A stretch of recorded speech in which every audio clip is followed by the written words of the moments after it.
શાકભાજીનો ભાવ 40 થી 50 રૂપિયા તો સીઝન વગરના ગવાર ભીંડા સહિતના શાક વેચાઈ રહ્યા છે 100 થી 120 રૂપિયા કિલોના ભાવે।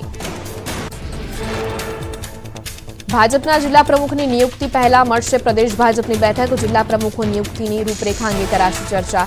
33 જિલ્લા પ્રમુખ અને 9 મહાનગરના પ્રમુખ અંગે દિલ્હીથી મેળવાશે માર્ગદર્શન। મકર સંક્રાંતિના પર્વને લઈને મોરબી કલેક્ટરનું જાહેરનામું। ચાઇનીઝ દોરી તુક્કલના ખરીદ વેચાણ કે ઉડાડવા પર પ્રતિબંધ ફરમાવાયો। રસ્તા પર પતંગ ઉડાડવા લોકોને અડચણરૂપ ન થાય તે રીતે મકર સંક્રાંતિનો પર્વ ઉજવવા અપીલ કરાઈ। ગુણોત્સવ 2.0નો રાજ્યવ્યાપી પ્રારંભ। ગુણોત્સવ દરમિયાન 4 ક્ષેત્રમાં શાળા એક્રેડિટેશન પ્રક્રિયા હાથ ધરાશે। 4 તબક્કામાં ગુણોત્સવનું આયોજન। છેલ્લા 5 વર્ષમાં 35,000થી વધુ શાળાઓનું કરાયું એક્રેડિટેશન। એશિયાના સૌથી મોટા અલંગ શિપયાર્ડમાં મંદીનો માહોલ। બંગાળથી આવતા જહાજોની સંખ્યામાં આવી ઓટ। 10 વર્ષમાં બંગાળથી સૌથી ઓછા શિપ વર્ષ 2024માં આવ્યા।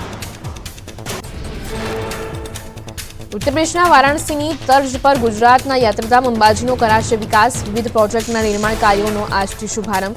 51 શક્તિપીઠ સર્કલથી સંસ્કૃત પાઠશાળા સુધીનો અંડરગ્રાઉન્ડ બ્રિજ બનાવવાની કામગીરી શરૂ કરાઈ। યાત્રાધામ બહુચરાજી ઘણા લાંબા સમયથી રેલવે સેવાથી વંચિત। બહુચરાજી અમદાવાદ બ્રોડગેજ લાઇન પર મુસાફર ટ્રેન શરૂ કરવા માંગ। ટ્રેન શરૂ થાય તો આસપાસના ગામથી વેપારથી બહુચરાજી આવતા વેપારીઓને પણ થશે ફાયદો। રાજપીપળાના સામાજિક કાર્યકરની સ્વચ્છતા ઝુંબેશ લાવી રંગ। 45 દિવસમાં 3000 કિલોથી પણ વધુ પ્લાસ્ટિક એકત્રિત કર્યું। આ પ્લાસ્ટિકમાંથી બેન્ચ, ખુરશી, બાકડા સહિતની વસ્તુ બનાવાશે। 16 નવેમ્બરે રાજપીપળાને પ્લાસ્ટિક મુક્ત કરવાની લીધી હતી નેમ। પ્રયાગરાજના મહાકુંભમાં ભક્તિ અને ટેકનોલોજીનો સંગમ। ભક્તોની સુરક્ષા માટે 56 વિશેષ સાયબર વોરિયર્સ તૈનાત। માત્ર શારીરિક રીતે જ નહીં પણ ડિજિટલ રીતે પણ યાત્રાળુઓને સુરક્ષિત રાખવા માટે મજબૂત સાયબર સુરક્ષાની પહેલ। ભારત અને નેપાળની સેનાનો સંયુક્ત સૈન્ય અભ્યાસ। નેપાળના લુંબિની પ્રાંતના સાલજંડી ખાતે યોજાઈ લશ્કરી તાલીમ। 13 જાન્યુઆરી સુધી ચાલુ રહેશે સૈન્ય અભ્યાસ સૂર્યકિરણ। ભાવનગર મહાનગરપાલિકામાં જન્મ અને મરણના પ્રમાણપત્ર મેળવવા માટે અરજદારોને ભારે હાલાકી। ઓળખ સોફ્ટવેરમાં વારંવાર ટેકનિકલ ક્ષતિઓના કારણે અરજદારોને ધરમના ધક્કા। કચેરીમાં લાંબી લાઇન લગાવવા લોકો મજબૂર।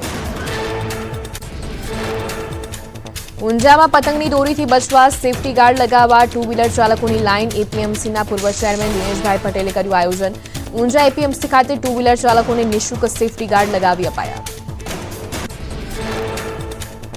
અમદાવાદમાં હવે નહીં ચાલે રિક્ષા ચાલકોની દાદાગીરી। રિક્ષામાં ડિજિટલ મીટર ફરજિયાત। નિયમોનો ભંગ કરનાર રિક્ષા ચાલકો સામે થશે કાર્યવાહી।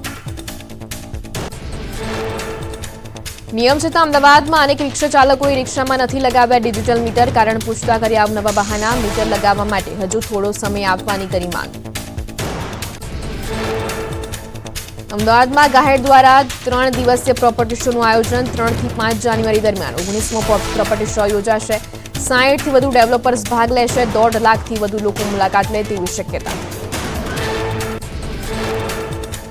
દાહોદની મામા સાહેબ ફડકે હોસ્ટેલમાં જમવાનું પૂરતું ન મળતા વિદ્યાર્થીઓમાં ભારે રોષ। છેલ્લા 3 દિવસથી વિદ્યાર્થીઓને જમવામાં માત્ર દાળ ભાત મળતા હોવાનો આક્ષેપ।